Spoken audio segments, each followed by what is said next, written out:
Just like I was listening to some of your program this morning when you're talking about education and children and why they're not doing well. Okay, Chamberlain, how many teachers training colleges do you have across the country?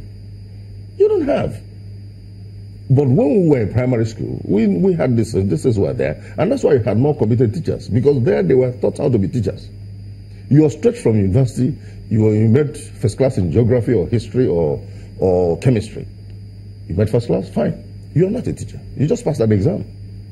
But it is in the teachers training college that you are taught how to be a teacher. Just like lawyers.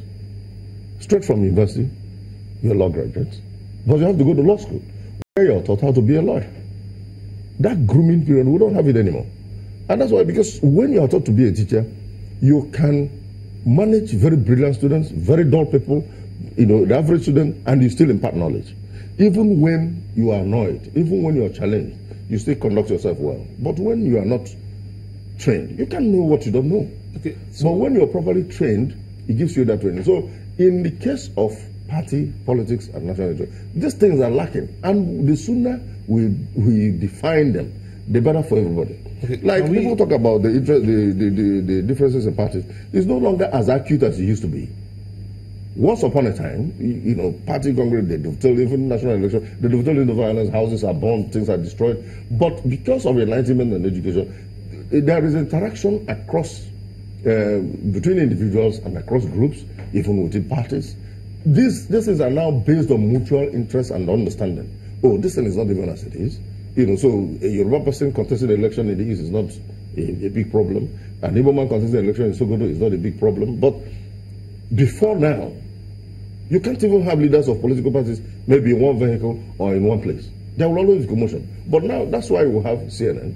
Because CNN is a group of parties that have identified there is a fundamental flaw in what we are looking at as Nigeria. So we are not 30 parties, and I happen to be the national secretary. And that's why Coalition for New Nigeria, CNN. And that's why we all agree that there is this problem. Okay. Because we see it every day.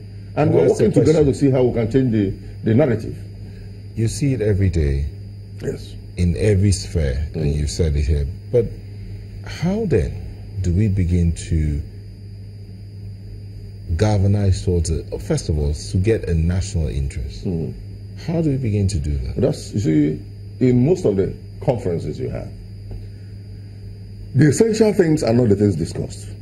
Yeah, because I was going to ask you about the essential things are not the things discussed. Because, okay, look at the last conference. Southeast wants this, Northeast wants this, North Central wants this, Southwest wants this. Where was Nigeria in all that? There wasn't Nigeria there.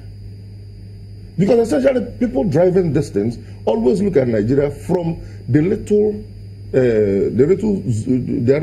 environment. But isn't that what makes those people make up Nigeria? So if their interests are not served, how are they going to be happy in a country? Their interests have to be served, just like they say, your right starts where, or stops where the other man's right starts, right? But the point is, how you can do that, you have to define the fundamental before these other ones drive it. The personal interest, you even see it in governance. From 1970 to 1980, go and read through things that coups, counter coups, and even the transitions we had. They were all driven by personal things. How did all those things help the development of Nigeria, the quantum leap Nigeria needed? You don't say it. But when you look at issues based on your own personal view, consider that there are about 100 million Nigerians. If they all look at it from the same point of view or different point of view, where do you go from? Where do you go from there? So the point is, we have to define that. And the only way to define it is by discussing with one another, by dialoguing, just like we have this here. And we are discussing it. Everybody believes that, yes, these are the issues. We should bring them forward. People should be educated on them. People should know about them. And that's why we are even considering, maybe if we have the opportunity to run the system, we have to have an institution where people are taught how to be in politics. Because for now, people see it as, okay, I'm investing 1 million. And if I get into government, I should be able to make 5 million. That's not what politics is. Do you have to be in governance or in office to encourage states or schools to do that, teach people how to be in politics? No, because it is those that are in government that drive the political process and development. they are the fastest and most effective way to mobilize people. But they can only be driven to that direction if they understand what these things are. But if they don't understand what it is, they only see it as a place to line their pockets and then leave. But when you look at where we learn governance from, how do they play this politics? If you have the interest of your country at heart, will you take $500 million or $1 billion and keep outside? Has any British person or US person ever met, oh, Mr. Chamberlain, I just got this $10 million from the state of New York. Can you find me a comfortable bank I can keep it in Nigeria? Has any of those things happened to you? Because they have an interest, they have a sense of self-worth and national pride. Therefore, driven by their national interest. You see what Trump is doing every day. He talks about the American interest.